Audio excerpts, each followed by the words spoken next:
Lecture 20, Unity in Islam, the Five Pillars.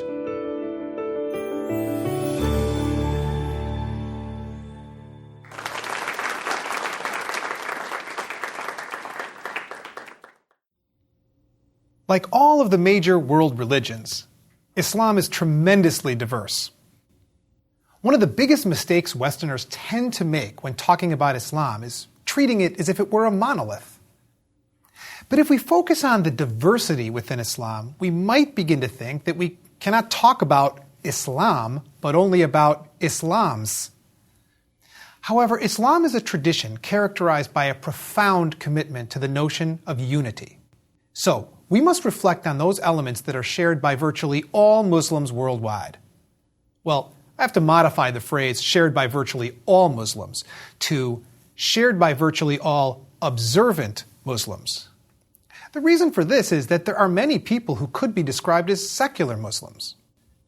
So the unifying factors for observant Muslims are a set of beliefs and practices that are obligatory. The five pillars of Islam. The first pillar is a statement bearing witness to the most important beliefs within Islam, a testimony of faith, the Shahada. The Arabic is quite flowing and beautiful. La ilaha illallah Muhammadan Rasulullah.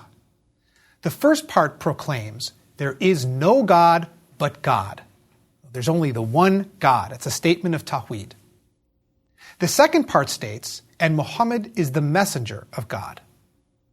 In addition to being a statement about Muhammad's status, it's also an affirmation of the truth and authority of the revelation itself, the message that he brought, the Quran.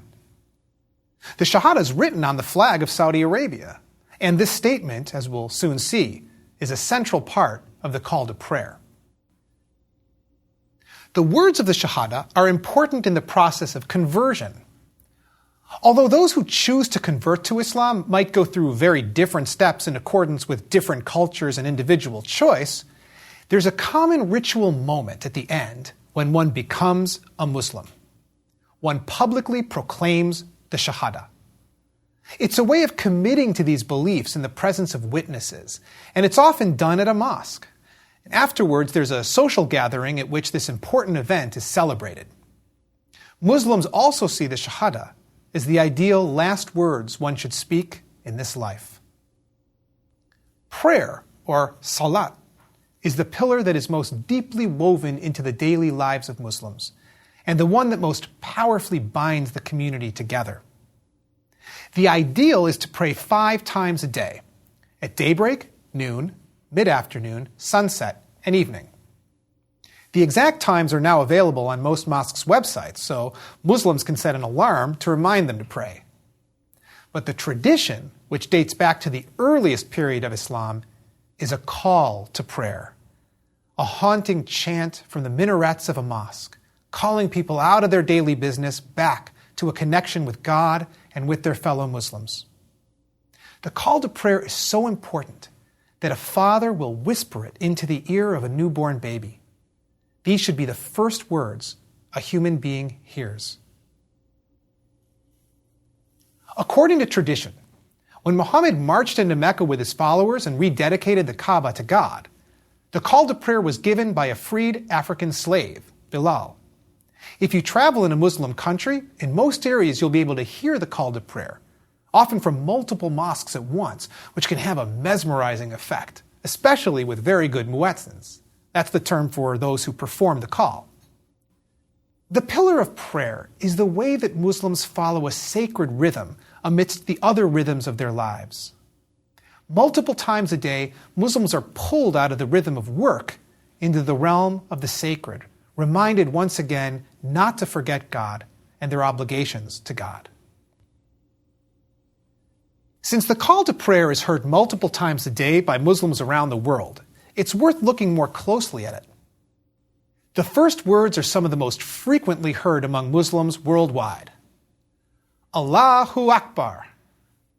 It means God is great, or God is greater, meaning greater than anything that can be conceived. It's no surprise that the first word of the call is Allah. After 4 repetitions of this, the next part of the call is the expression of the Shahada. It starts with the words Ashhadu an. Etymologically, that's related to Shahada, and it means I bear witness. So, Ashhadu an la ilaha illallah. I bear witness that there's no God but God, and Muhammad is his messenger. And then there's the literal call, Hayya ala salat. That's come to prayer. That's said twice, followed by Hayya ala falah, a reminder of how important prayer is by saying, come to flourishing. For morning prayers, a phrase is added. It says, prayer is better than sleep. Clearly, the desire to stay in bed and delay getting up is a human universal. At the end, Allahu Akbar is once again proclaimed, followed by the very last statement, which is the first part of the Shahada, the affirmation of the oneness of God, La ilaha illallah. Muslims can pray with other Muslims at work, in the neighborhood, in a market, or pray alone. In an office, for example, a person can just lay out a prayer rug, turn in the direction of Mecca, and go through the cycle of prayers.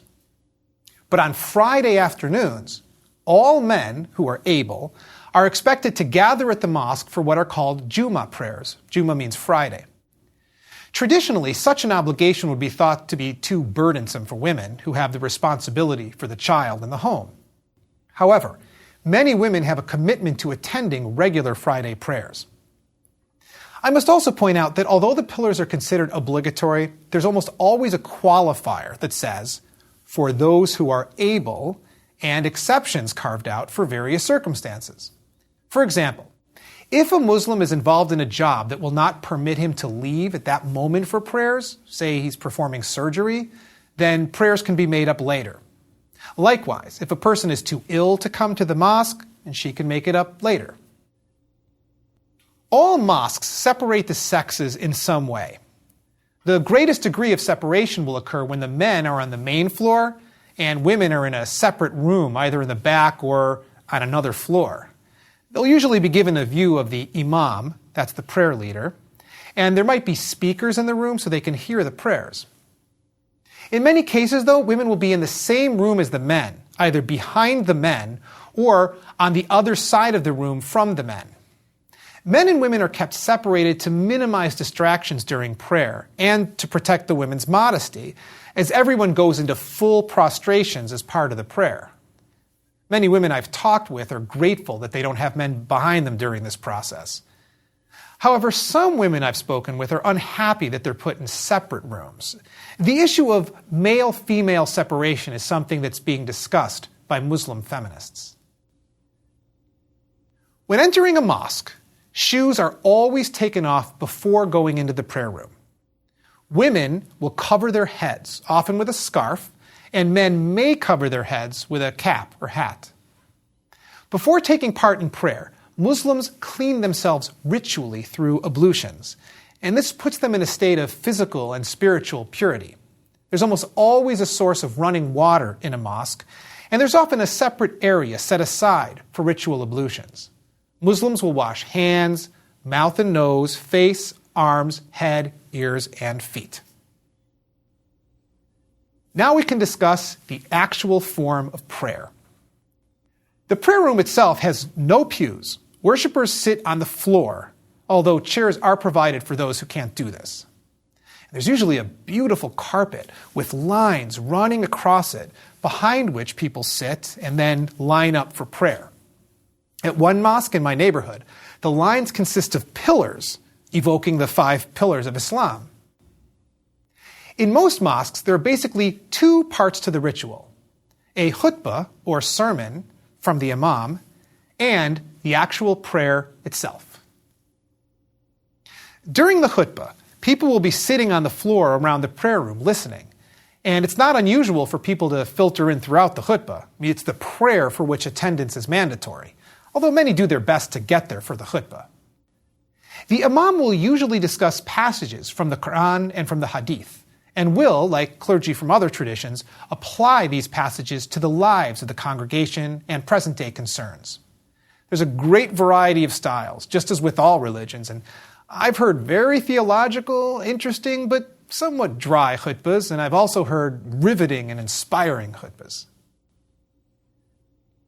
Then comes the moment of prayer itself. Everyone in the room gathers tightly together, standing in lines, shoulder to shoulder, facing the mihrab. That's a niche in the wall that indicates the direction of prayer toward Mecca. All Muslims know that when prayers are being said, Muslims all over the world are orienting themselves toward that same holy place. The Imam then chants from the Quran. Now, what he chants might differ from one prayer period to the next, but all of the prayers will include the first surah, Al-Fatiha. It's the best known of all surahs in the Quran. As he chants, the worshippers go through cycles of postures that begin with standing, followed by a bend from the waist, then standing up again, then full prostrations, and then kneeling on the ground, and then the cycle repeats itself. The Arabic word that we translate as mosque is actually masjid, which means a place of prostration. At the end, everyone turns their head to the right and then the left, wishing each other peace. Worshippers normally stay around for a while, talking with others after prayers end. The posture of full prostration is quite humbling, as worshippers get on their knees and they put their foreheads on the ground. This requires putting the ego aside and lowering yourself fully, a posture of complete submission and dependence. An imam once said to me that whenever you touch your forehead to the ground, you remind yourself of your ultimate destination. The third pillar is zakat, or almsgiving. Muslims are expected to give a certain percentage of their wealth to support the poor, orphans and widows, and Islam through donations to the mosque, for example. The percentage Muslims are expected to pay will differ depending on what's being taxed, but it's considered to be around 2.5%. The idea was to share one's wealth, thereby purifying it. The meaning of zakat is related to purification and helping those who are less fortunate. There is a strong emphasis on social justice in the Quran. The fourth pillar is the fast during the month of Ramadan, the 9th month of the Islamic calendar, during which the first revelation was given to Muhammad. During Ramadan, Muslims abstain from food, drinking, smoking, and sex from dawn to sunset. And because Muslims use a lunar calendar for religious purposes, and it's not adjusted to accord with the solar Gregorian calendar, the time of Ramadan shifts every year. It's about 11 days earlier per year. So during the course of a person's life, they'll experience fasting during every season. It's a great challenge to fast during the daylight hours of summer, as the period is long and one has to refrain from food and drink despite the heat. Muslims are usually expected to begin fasting after they go through puberty, but some children begin with shorter fasts to work up to the full month-long fasting. As with the other pillars, there are a number of exceptions made. Pregnant and nursing women, people who are sick or traveling, may eat during Ramadan. However, in most cases, it's expected that they'll make up for the missed fast days later when they're able. And in some cases, people are encouraged to commit to feeding the poor when they're unable to fast. Each day, after the sun goes down, the fast is broken with a meal called the iftar meal. And this often begins with the eating of 3 dates, which is how Muhammad broke his fast. Sometimes iftar meals take on a celebratory atmosphere with feasts and a festive spirit following a quieter, more spiritually focused day of fasting. During Ramadan, Muslims are committed to undertaking greater acts of piety, such as giving more to the poor or engaging in regular readings of the Quran. Why do Muslims fast on Ramadan? Well, the short answer is it's a religious obligation. But we can ask, why would God command a month of fasting? There are many reasons Muslims give when they talk about Ramadan. When you think about it, we human beings spend a tremendous amount of time focused on the satisfaction of our desires.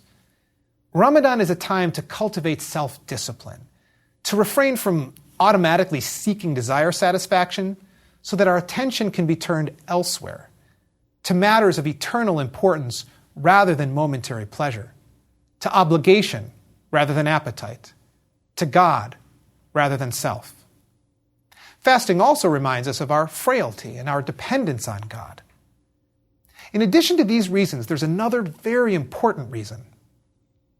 Fasting cultivates a connection with those who are hungry and suffering.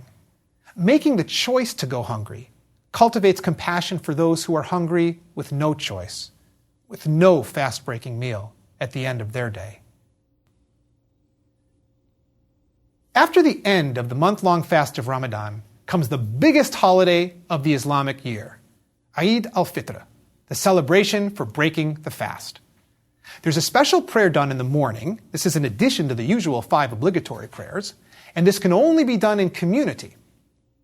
The holiday period of Eid al-Fitr, from 1 to 3 days, is a time when the family gathers, feasts, and exchanges gifts.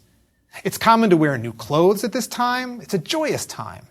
And in its tone, this time of year resembles the feeling around Christmas, Hanukkah, and New Year's among Jews and Christians in the West. The common greeting given at this time is Eid Mubarak, or Blessed Eid. In fact, the U.S. Post Office issued a stamp in celebration of Eid in 2001.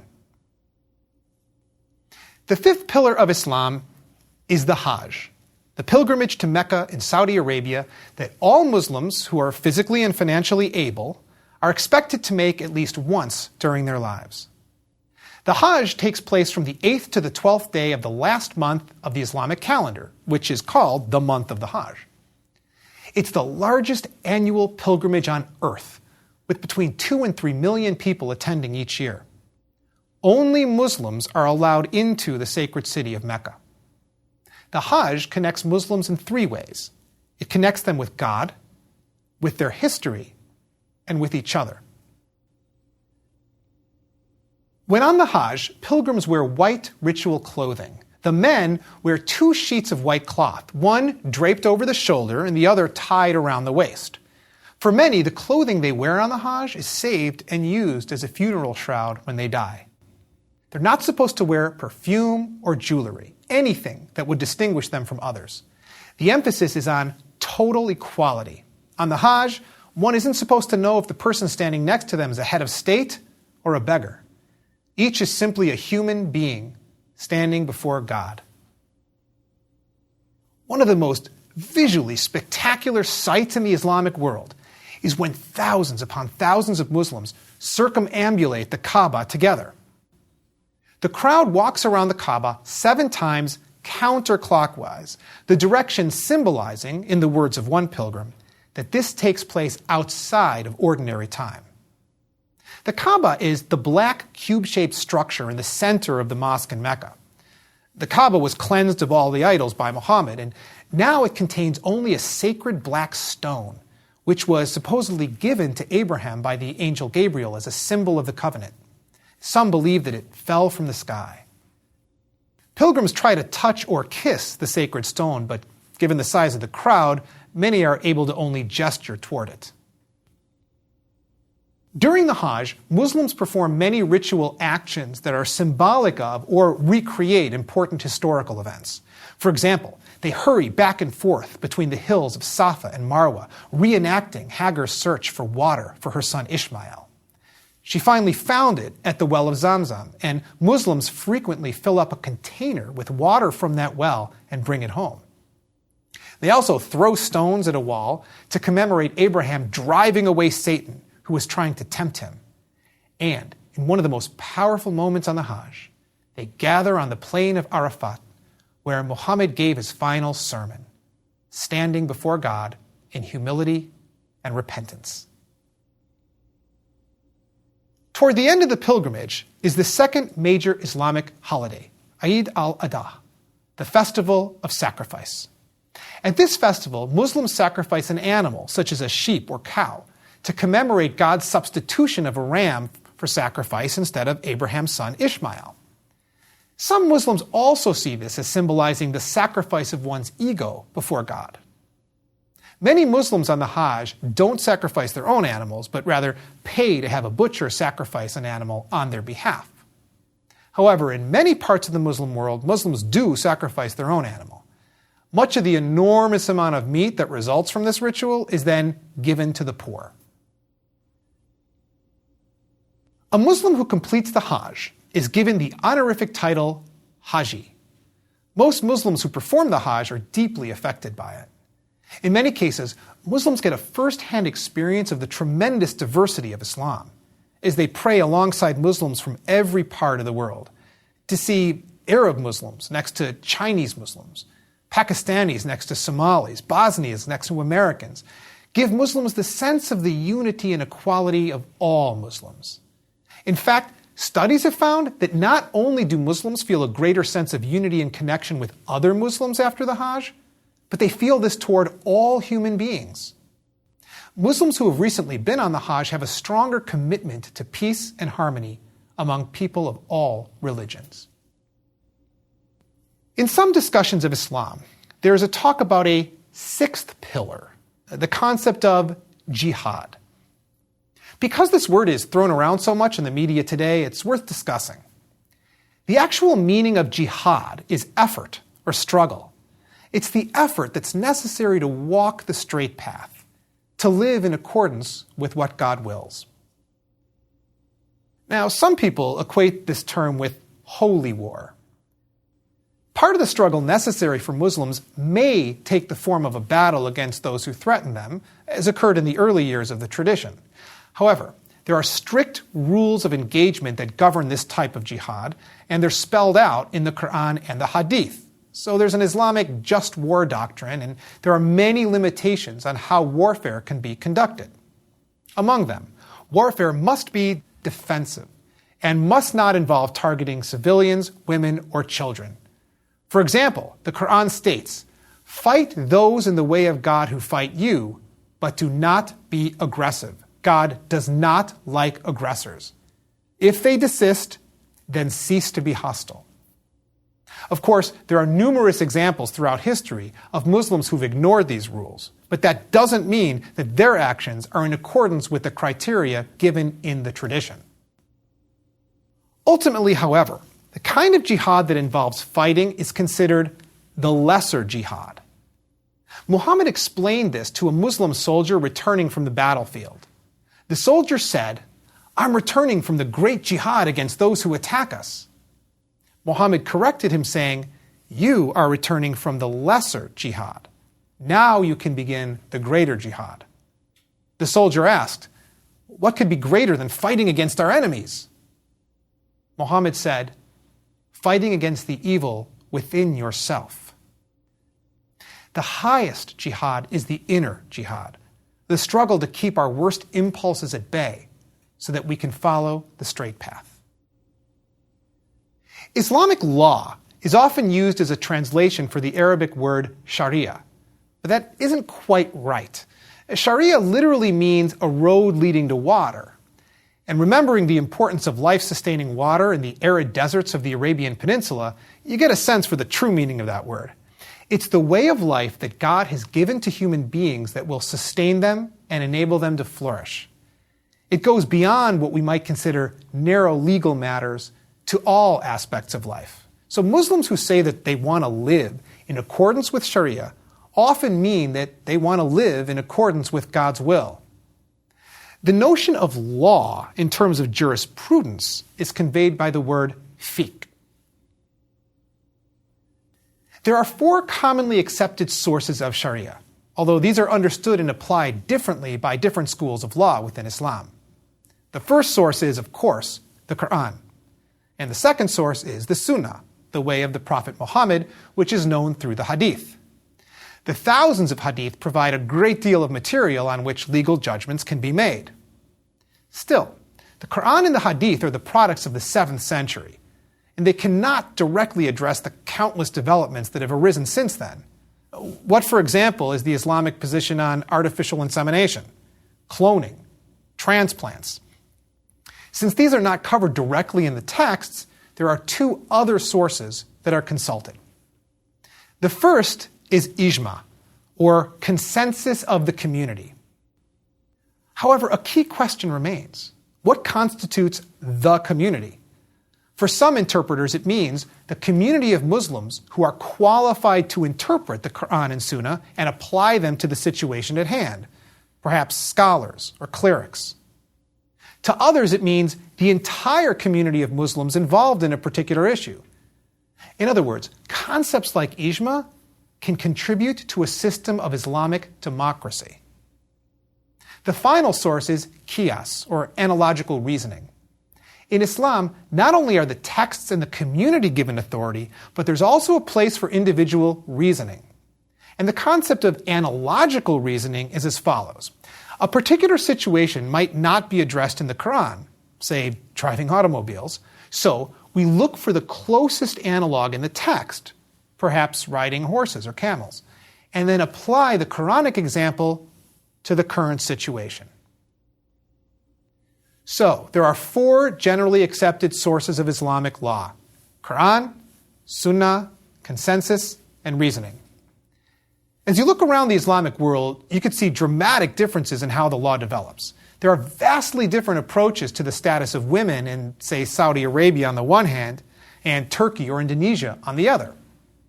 One of the reasons, in addition to the important contributing factors of culture and history, is that there are different schools of law, by which I mean traditions of legal thinking and interpretation.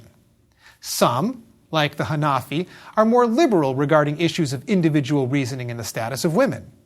And others, like the Hanbali, which is dominant in Saudi Arabia, are far more restrictive regarding women's rights and the use of individual reason. The process of striving to interpret and apply the teachings of Islam is called ijtihad, which is etymologically related to the term jihad. It's a kind of intellectual effort.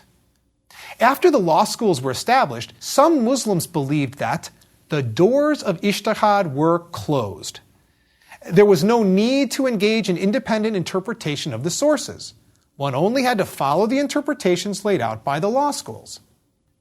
However, given the dramatic changes brought about by modernization, many Muslim thinkers advocate reopening the doors of ijtihad, taking a new look at the sources with the eyes of modern individuals.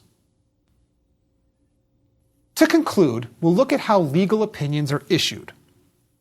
Qualified Muslim scholars and jurists can issue legal opinions known as fatwas on issues of interest to Muslims.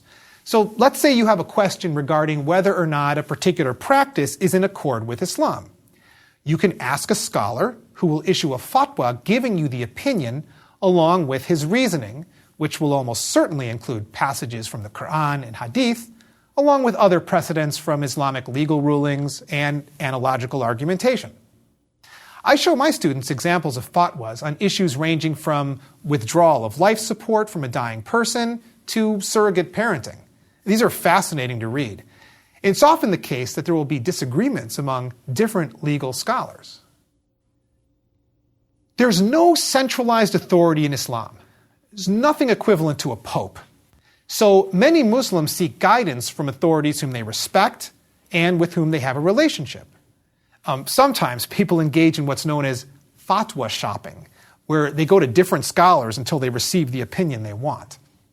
These days, you can see hundreds of examples of fatwas online, and there are websites that take the form of Ask the Imam, featuring Islamic advice and guidance columns on a wide range of issues. Our discussion today is focused on the beliefs and practices that Muslims follow in order to remain on the straight path, the way that God has laid out for humanity. Amidst the tremendous variety in the Islamic world, we see that unity is provided by foundational sources like the Quran and Hadith, and by the 5 pillars. Despite these shared commitments, there have been divisions within Islam from its earliest history. We'll turn to the origins and implications of these divisions in the next lecture.